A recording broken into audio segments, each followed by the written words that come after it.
Han fandt den sødeste pige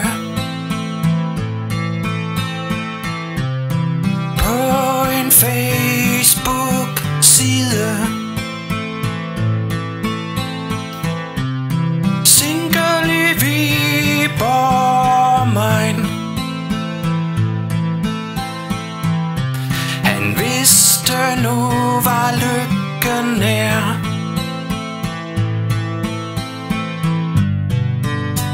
Han ville skabe kontakt, men vidste ej, hvordan han skulle få det sagt.